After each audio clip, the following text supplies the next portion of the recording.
All right, today we are jumping into something really fascinating. We're going to break down the core ideas from a pretty unique source, the Friday Afterlife Report. For more than 20 years, this thing has been collecting all kinds of research and personal stories about, you guessed it, what might happen after we die. So let's see what it has to say. But first, let me just ask you this. Have you ever had one of those moments, where you just knew a loved one who's passed on was right there with you? Maybe it was a familiar smell that just appeared out of nowhere, or a song coming on the radio at the perfect time, or just this deep, unshakable feeling that they were close. Well, if you have, you are definitely not alone, not even close. According to the studies that the Afterlife reports pull from, this is an incredibly common experience.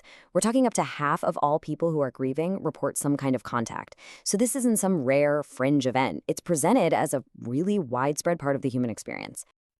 So let's start right there with this very common phenomenon. The reports spend a lot of time digging into all the different ways it shows up, and they have a specific name for it. It's called after-death communication, or ADC for short. And the key word here is spontaneous. The whole idea, according to this source material, is that people aren't trying to make this happen. They're not going to a psychic or anything. These experiences, they just happen, completely out of the blue. What's really interesting is just how many different forms these communications supposedly take. The reports break them down into about 12 common types. And it's a huge range. It can be something really subtle, like just sensing someone is in the room with you, or it can be way more direct, like hearing their voice, feeling a touch, or having an incredibly vivid dream that feels more real than real. Even things like lights flickering in a meaningful way make the list. And then, some of the accounts cited in the reports, they go even further. They describe what sound like fully physical encounters. There's this one powerful story they share about a police officer, Eric Zimmerman. His parents reported that shortly after he was tragically killed in the line of duty, they actually saw him, heard him, and even felt him in their home.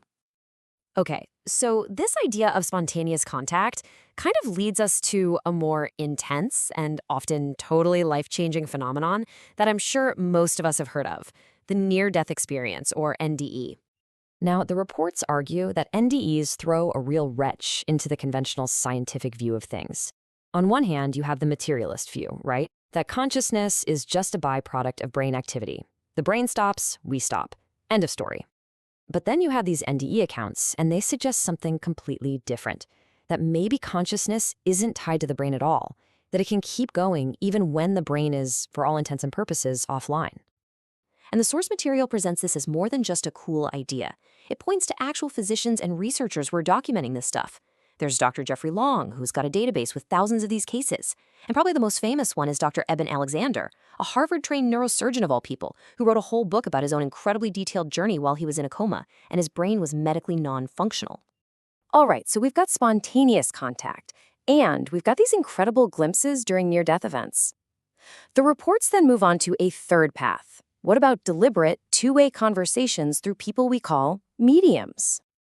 This is what most of us probably think of when we hear about talking to the other side, right? The reports define mediumship pretty simply. It's the practice of a person acting as a go-between, kind of like a translator, relaying messages from those who have passed on to their loved ones who are still here. But here's the crucial point that the reports try to make. This isn't just about getting comforting messages like "I love you." The real focus is on the claim of verifiable information. They highlight these cases where mediums supposedly come up with super specific details, names, private jokes, secret memories, things they just could not have possibly known. And that is presented as the evidence that the contact is real. And this quote, wow, it comes from the analysis of a truly bizarre case. We're talking about a chess match that was allegedly played between a living grandmaster and a deceased one, with the moves being passed through a medium. The analyst, a neuropsychiatrist, basically argues that when you combine the accurate info, the expert-level chess skill, and the specific personality coming through, it becomes a really compelling case to study. So if you take all these different accounts at face value, there's a pretty obvious next question, right? What are they telling us about the destination? If these lines are open, what's it actually like over there? Well, the reports try to piece together all these stories to paint a picture. And the picture that emerges is surprisingly solid.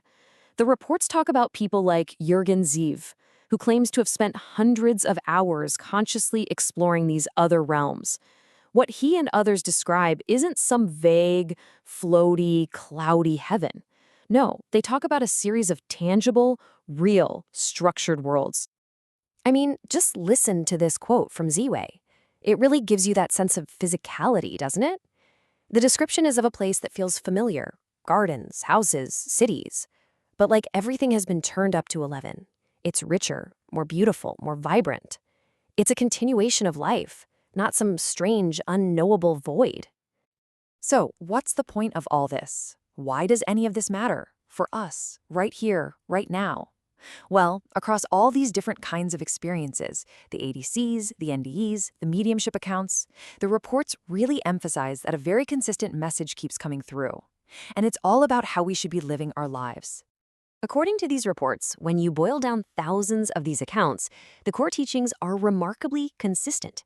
And the message is just overwhelmingly positive. The idea that we are all loved unconditionally. That the most important thing we can do is love and serve others. That joy is basically our compass, telling us we're on the right track. And that at our core, we're all eternal beings of light. And this quote from Dannion Brinkley, who had multiple NDEs, really hammers home the practical side of it. The message isn't just to feel love, it's to do love, to put it into action through service.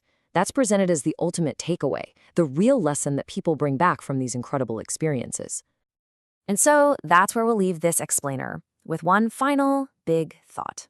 The Afterlife Report isn't just presenting these as weird stories, it's framing them as a kind of blueprint for living a better life. So the question it leaves us with is a powerful one. If we really, truly believed this stuff was real, that we are eternal beings here to learn about love, how would that change the way we live our lives tomorrow?